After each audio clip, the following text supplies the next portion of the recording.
Hey guys, Galaxy Buster TCG here. Who are you and what did you do? My name is Kyle, and this is my Secret Beast deck. And what did you do with it?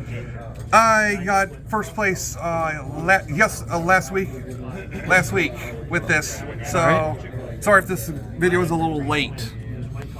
Alright, let's get into the skill on the deck then. Okay, so the skill is unlocking the power. I don't really use this, but I made some adjustments. We'll talk about that later.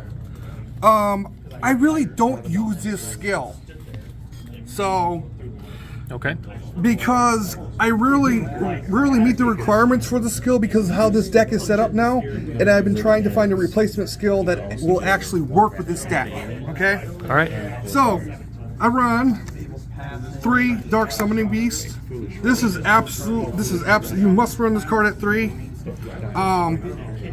You absolutely need to run consistency because if you don't draw the right hand, you just lose. Okay. Run 2 Hamon, Lord of Striking Thunder. Whenever a monster is destroyed by battle by this card, your opponent takes 1,000 damage. Okay. Nice. And then while the card is in the defense position, your opponent cannot attack any other monsters besides this. Okay. Okay, so that's that. Reactor Slime. This is for stall and get your Metal Reflex Slime out of your deck, which I do have in here. Okay? Metal Reflex Slime. Gets you tokens, stalls out if you need to stall. It gives you tokens. So you just put them in defense position and hopefully this is a control deck. Okay. You got Grand Mole, just in case you got any threats on the field that you need to get rid of and bounce that your opponent has. Yep.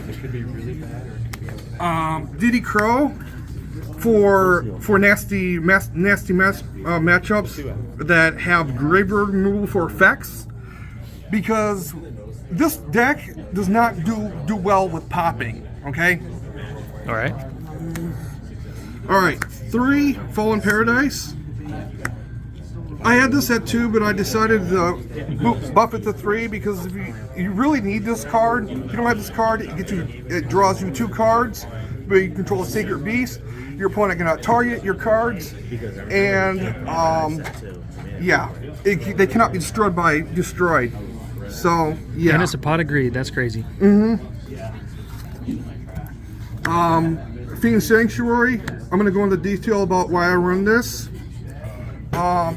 With this next card, Fiend Sanctuary, you can summon out a token. If your opponent tries to attack this token, they take damage equal to your battle damage that you would have taken, and then you have to pay 1,000.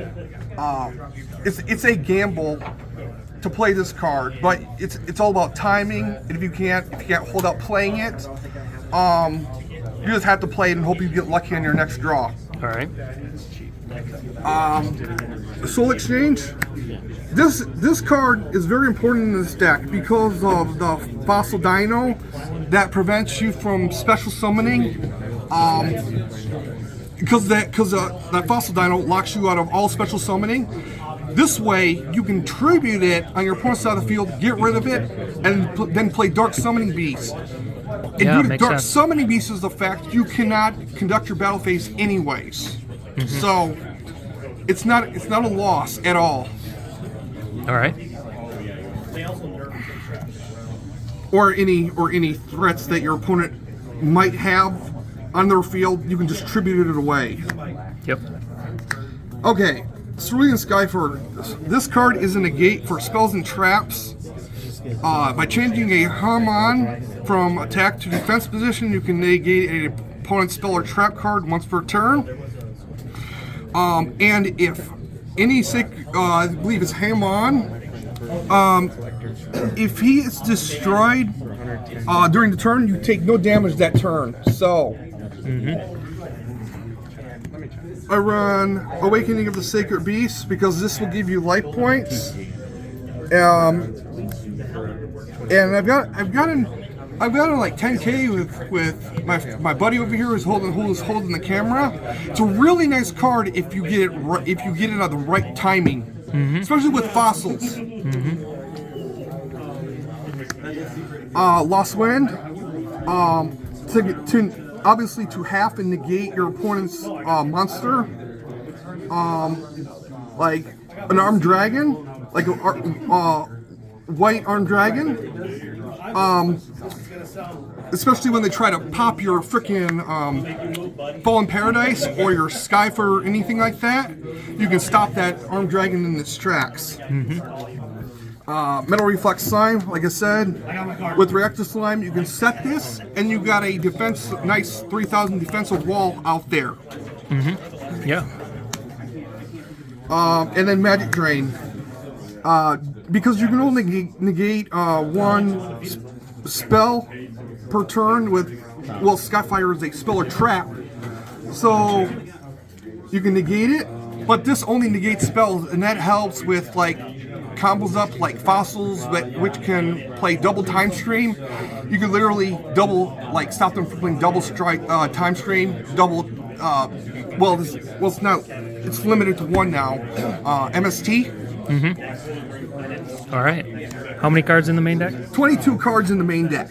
All right. Do you play an extra deck? Yes, I do. I play 6 cards in the extra deck, and I will tell you why. Well, side deck, right? Side deck. No extra deck? No extra deck. Okay. Okay, so I run Token Sunday because this goes nice with your Reactor Slime. Yep. And your Fiend Sanctuary. Yep. So you can literally summon out 2 tokens, and if you have this card in your hand, you can pop 2 cards, get rid of your tokens, pop 2 cards. Your opponent's controls. I wouldn't say, at least 2 maximum, because you can only have 3 monster zones. Only 2 tokens, or 1 token if you have a Fiend Sanctuary. Diffusion basically for fossils, or like Dino Tank, I would say. Dino Tank. Yep. Fiend Sanctuary. I think I'm just gonna take this out of the side deck. Okay. I think Fiend Sanctuary is fine at 2. DD Crow, just in case you're playing against decks play the second one. that banishes from the graveyard like fossils to interrupt your board. Jinzo, I don't really play this card in the main deck all that often, but it is helpful.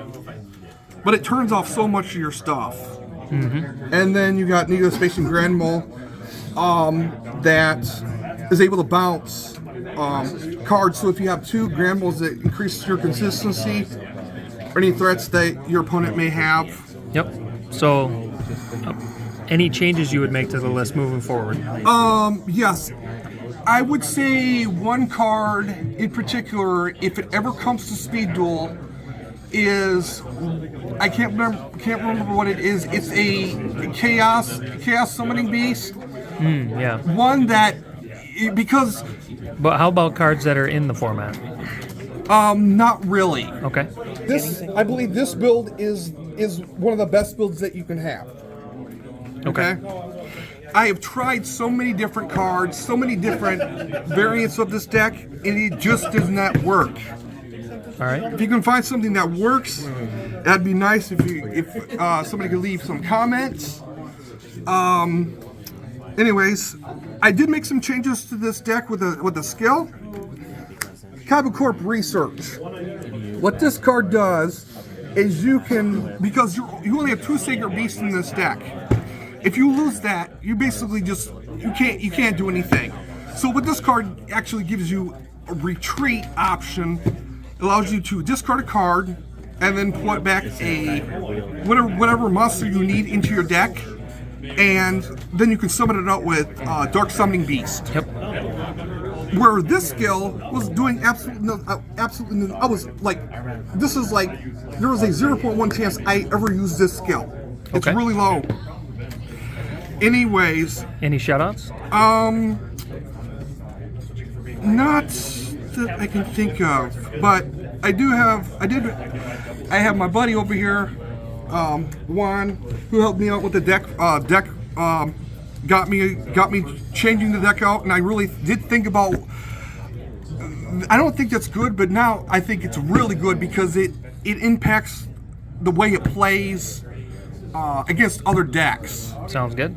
It counters some stuff. This deck does have weaknesses to, like, I want to say, what's the deck?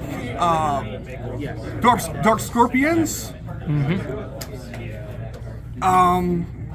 And a few other decks, but this build is really solid for what it is. All I right. would say. Thank you for sharing, and we'll catch you next time. Yeah. Peace.